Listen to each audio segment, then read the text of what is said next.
Olá, você acompanha agora os principais destaques internacionais dos últimos dias. Um estudo publicado pela revista científica britânica The Lancet comparou a proteção contra a Covid adquirida com a vacinação com a imunidade temporária obtida após o contágio pelo coronavírus.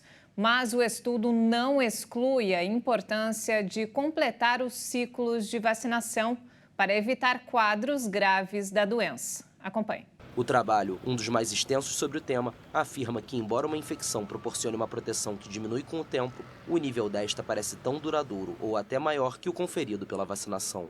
A comparação é baseada nas vacinas de RNA mensageiro da Pfizer-BioNTech e da Moderna, que estão entre as mais eficazes contra a Covid-19 e as principais das campanhas de vacinação de muitos países ocidentais. O tema não é novo e muitos estudos já tentaram comparar os riscos de infecção, dependendo se a pessoa está vacinada ou já foi vacinada. Mas o trabalho publicado pela revista britânica tem uma dimensão sem precedentes, compilando quase 60 estudos pré-existentes que remontam a vários anos e levam em consideração o surgimento no final de 2021 da variante Ômicron. A cepa é muito mais contagiosa que as anteriores e capaz de infectar muitas pessoas vacinadas, sem que elas corram um risco elevado de sofrer uma forma grave da doença. O estudo conclui que o mesmo acontece em caso de infecção anterior por coronavírus. A proteção é bem mais fraca contra a reinfecção com a variante Ômicron, mas considerada sólida contra uma forma grave de Covid. Os resultados não significam que é indiferente ser vacinado ou infectado para adquirir uma primeira imunidade. É muito mais arriscado sofrer a doença, em particular no caso de pessoas idosas. A publicação oferece uma visão mais precisa do que é possível esperar do desenvolvimento de uma imunidade híbrida na população, com pessoas vacinadas e que contraíram o vírus pelo menos uma vez. O estudo conclui que os resultados sugerem que as futuras ondas de Covid vão resultar em níveis reduzidos de hospitalização. E ainda falando sobre coronavírus, um estudo apontou que pessoas com ansiedade e depressão após casos leves de Covid podem ter alterações cerebrais. A pesquisa demonstrou que a infecção pelo coronavírus pode interferir na função e estrutura do cérebro. Os dados da descoberta de pesquisadores da Universidade de Campinas, em São Paulo, vão ser apresentados na reunião anual da Academia Americana de Neurologia, em Boston, nos Estados Unidos. O estudo feito na Unicamp, financiado pela Fundação de Amparo à Pesquisa do Estado de São Paulo, indicou que pessoas que tiveram um quadro leve de Covid-19, mas passaram a enfrentar a ansiedade e a depressão meses após a doença, podem ter alterações cerebrais que afetam diretamente as funções e a estrutura do cérebro, comprometendo a memória. As descobertas são consideradas preocupantes, pois até mesmo pessoas com um caso leve de Covid-19 passaram a apresentar mudanças cerebrais tempos depois.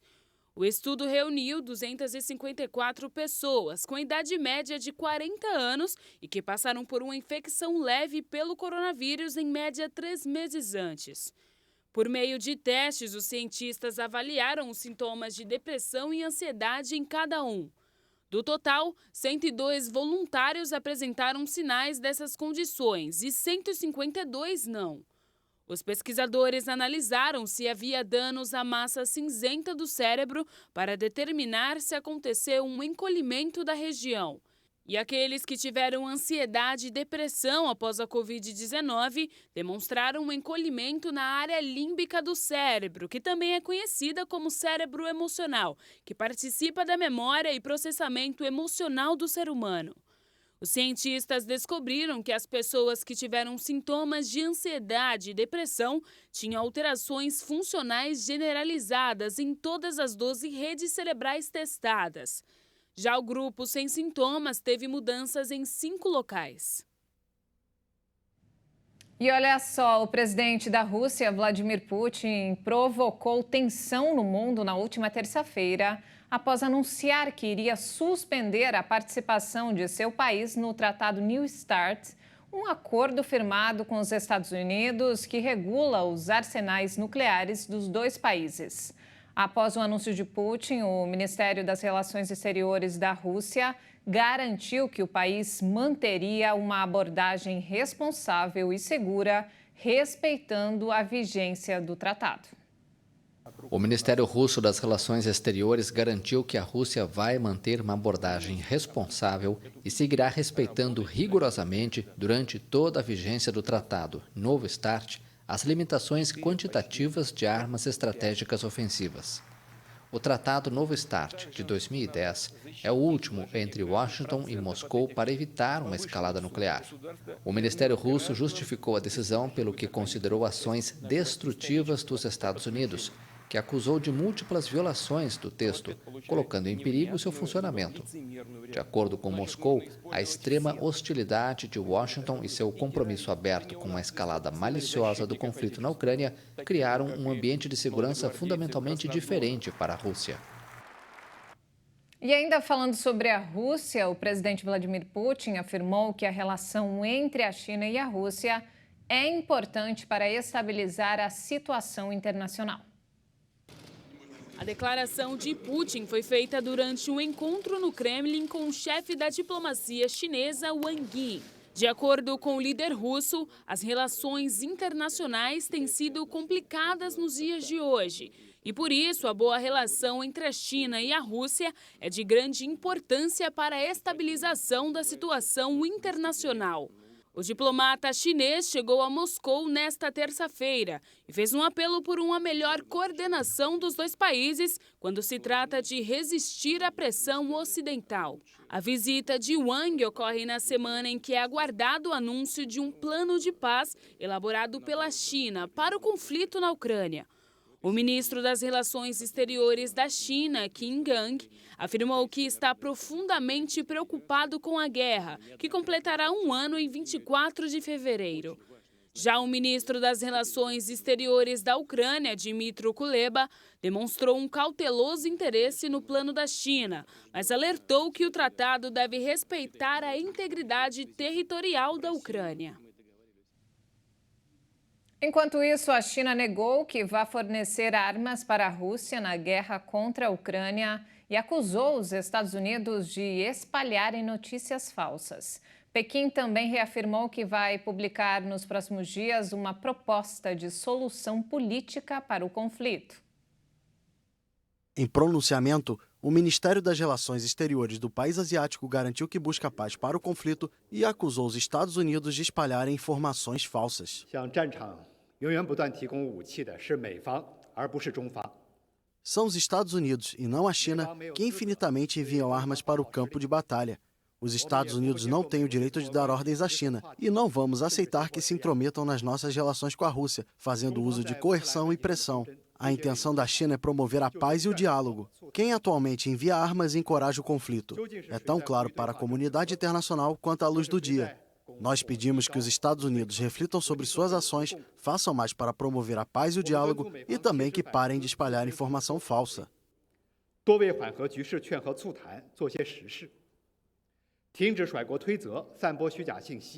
Em entrevistas no domingo, o chefe da diplomacia americana, Antony Blinken, afirmou que há indícios de que a China considera fornecer armas e munição à Rússia.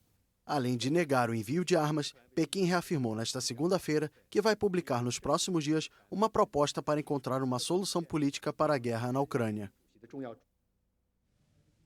E a Ucrânia mostrou interesse no plano da China para um acordo de paz. O gigante asiático anunciou que apresentará uma proposta e a ofensiva russa completou um ano no dia 24 de fevereiro. O ministro de Relações Exteriores da Ucrânia, Dmytro Kuleba, demonstrou um cauteloso interesse no plano da China para um acordo de paz que visa encerrar a guerra com a Rússia, mas alertou que o tratado deve respeitar a integridade territorial de seu país. Kuleba destacou que teve uma conversa com o chefe da diplomacia da China, Wang Yi, na qual o diplomata chinês lhe deu mais detalhes sobre a proposta. A Ucrânia divulgou seu próprio plano de paz com 10 itens, que exigem a retirada total das tropas russas do território ucraniano e a ação de um tribunal internacional para condenar o país por sua agressão. Em coletiva de imprensa realizada em Pequim, o ministro das Relações Exteriores chinês, Qin Gang, afirmou que a China está profundamente preocupada com o conflito na Ucrânia. E a Turquia lançou um esquema temporário de apoio salarial e proibiu demissões em 10 cidades para proteger trabalhadores e empresas do impacto financeiro dos grandes terremotos que atingiram o sul do país e deixaram mais de 47 mil mortos na Turquia e Síria. Enquanto isso, quem sobreviveu à tragédia tenta manter viva a memória das vítimas. Na cidade turca de Anatólia, pequenos e frágeis balões vermelhos contrastam com o cinza dos escombros. Dias depois de mais um terremoto que assolou o sul do país, este homem começou a colocá-los nas ruínas, como um último presente às crianças que perderam a vida na tragédia. Como representa o amor e a alegria, escolhi o balão vermelho. Também há balões de outras cores que representam a alegria. É claro que as crianças aqui não estão felizes, mas é a primeira vez que um balão nos faz chorar, por isso decidi fazer isso. Produtor de rosas e fotógrafo, Ogun se ofereceu como voluntário nos dias seguintes ao terremoto. Primeiro na cidade onde nasceu, Adana, e depois em Anatólia, a 200 quilômetros de distância, um dos lugares mais devastados pelo desastre.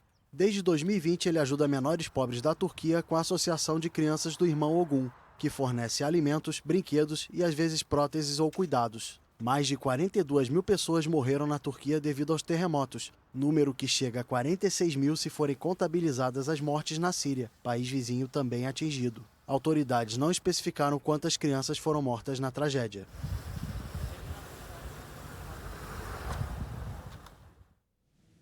E a União Europeia informou que registrou quase 1 milhão de pedidos de asilo em 2022, um recorde em 7 anos.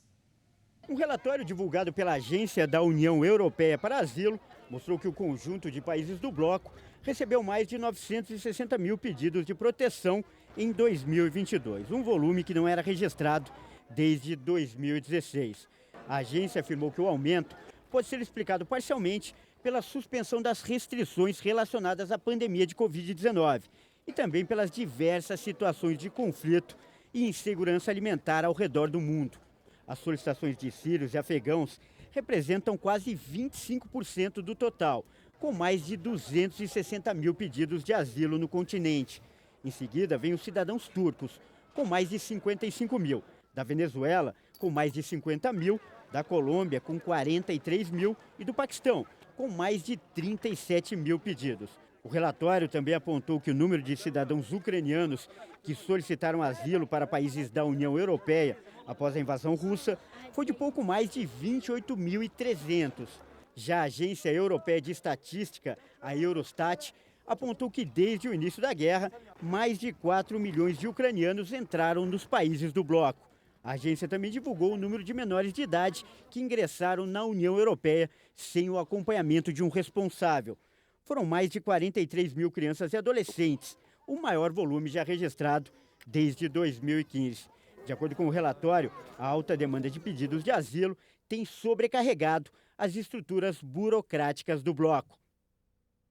E olha só essa história, um leopardo fugiu da residência onde é mantido como animal de estimação nos subúrbios de Islamabad, capital do Paquistão, e espalhou pânico pelas ruas da cidade. Moradores de Islamabad tomaram um susto após um leopardo de estimação escapar de uma casa na capital do Paquistão. De acordo com autoridades, o animal vagou por horas pelas ruas da cidade antes de ser sedado e levado para um antigo zoológico nesta sexta-feira. Ele era mantido como animal de estimação. Ele escapou do cativeiro e causou perturbação. Há relatos de que muitos animais de estimação estão presentes na área e precisamos tomar uma ação legal contra isso. O modo como ele atacou as pessoas não era selvagem, mas sim como um animal de estimação.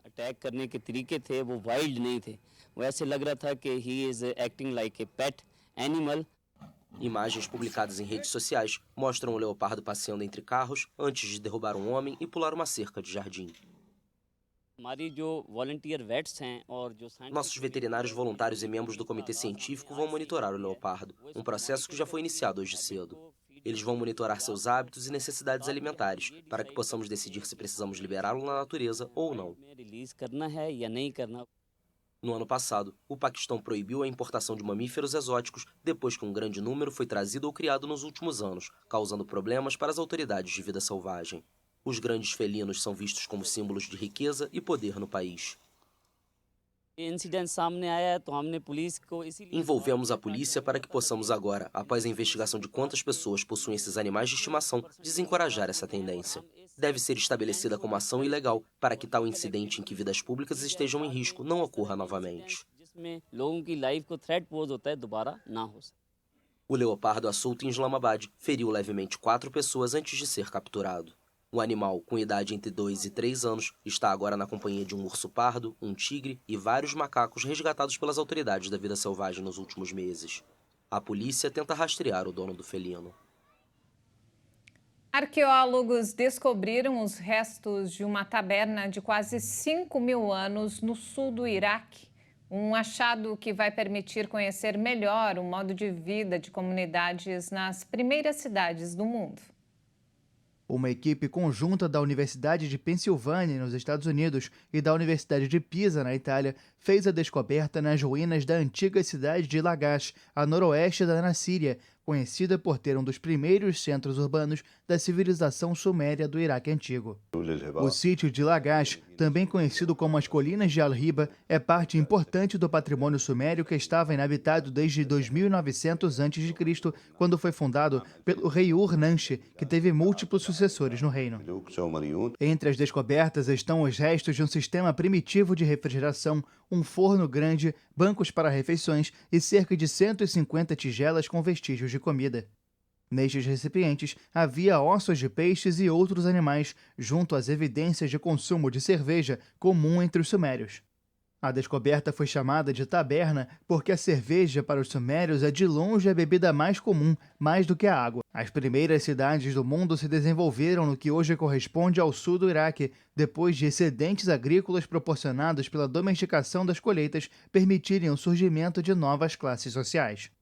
A localidade de Lagash, perto da confluência dos rios Tigre e Eufrates, era chamada de Jardim dos Deuses pela fertilidade e deu origem a uma série de cidades sumérias que datam do período dinástico. E não temos mais tempo, essa edição fica por aqui. Mais informações ao longo da nossa programação. E se quiser rever as nossas reportagens, é só acessar o canal HIT Notícias no YouTube. Obrigado pela companhia e até mais.